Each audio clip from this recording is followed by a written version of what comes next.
This is my 1972 John Deere 4020 tractor. It has the diesel engine and Synchro range transmission, and on the front is mounted a John Deere 260 snowblower, 1975 model. The blower is actually made by McKee Brothers out of Ontario. I purchased it back in '75, and it was originally a 3-point hitch model. It was mounted on a 2010 tractor, and I used it for many years in that format. But when I sold the 2010, I had no choice. I had to mount it onto a different tractor, which was a 3020. This is my 1966 John Deere 3020 diesel Synchro range transmission.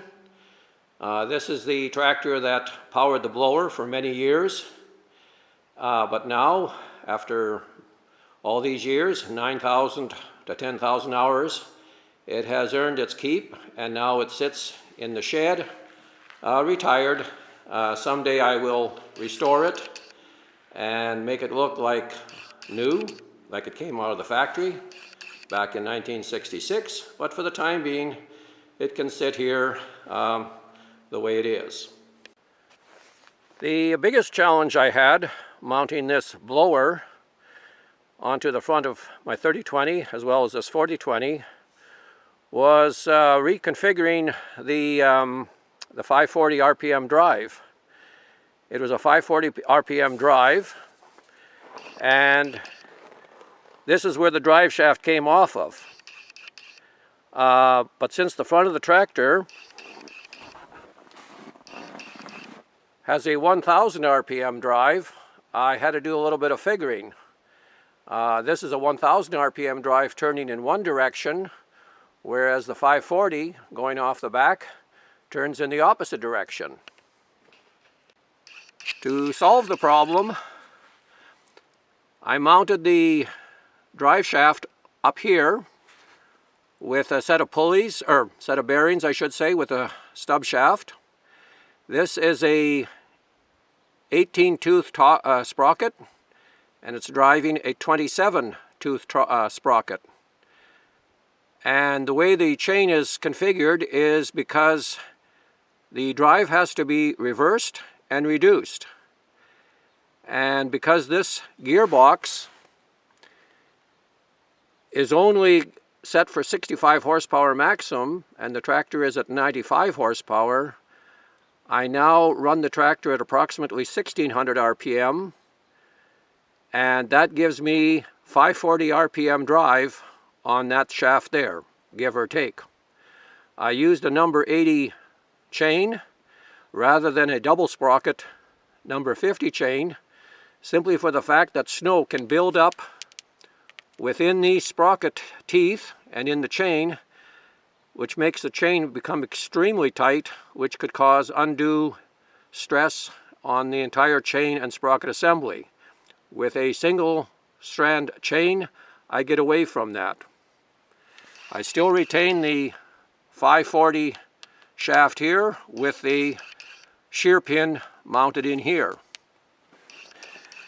The front of the tractor has an assembly to raise and lower the blower, and the reason for the second cylinder is because on a 3-point hitch you've got the top link to adjust for positioning the blower itself, whether you want to put the blower down further on its shoes or to bring it back. And the reason for that is if you're working in hard-packed snow, you maybe want to set the blower a little further forward, but in the beginning of the year you want to bring it back so you don't cut into grass and gravel when you're making the first pass or the second pass over your yard. So therefore, with this second cylinder, I can adjust the tilt to put the blower forwards or backwards. The drive shaft, as you can see, is extremely close to the bottom of the axle. And the reason for that is to keep these universals at the minimum angle. They just clear the crankcase, but it is enough to keep that angle as small as possible.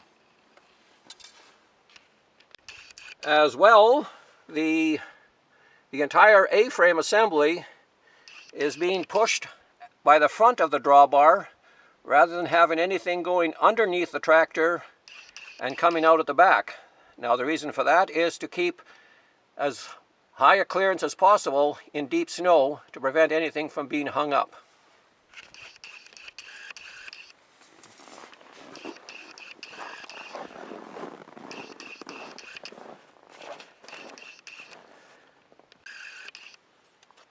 As you can see at the back, the tractor has high clearance, the drawbar is free in case I ever have to pull anything, and the hoses are well protected, and there's no possibility of them getting hung up either in snow or any other obstruction.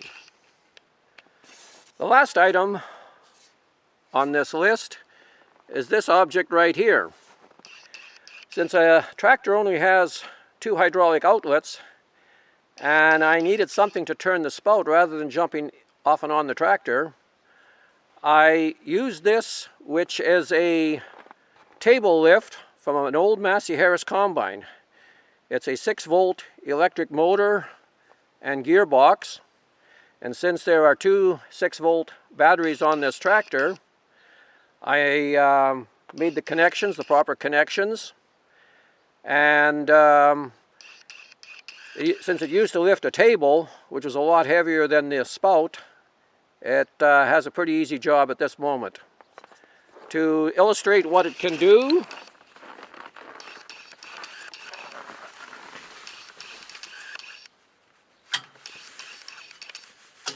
toggle switch,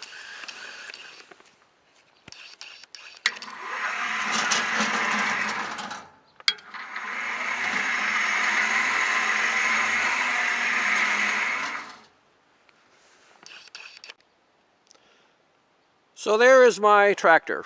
Like I said, it's been restored, this 4020. I purchased it a number of years ago. It didn't look like this, but it took about 2-3 years, and it's a pretty good unit right now. It has about 9,000 hours as well, and its only work now is to keep my yard clean. We haven't had any snow for the last 3-4 months. I live here in east central Saskatchewan. I'm retired from farming, but I keep busy with one thing or another, and one of them is working with my old tractors. The snowblower, other than the spout, which has been repainted, the snowblower is still the way it was when I bought it. The paint there is still original. I have done a little bit of painting on the auger and in the throat assembly itself, simply for the fact that ice and dirt do a number, as well as gravel, does a number to the fan, especially at high speed. But other than that, the snowblower is still the way it was when I bought it back in 1975. So anyway, as you can see, we got a fair amount of snow in this yard to clean out.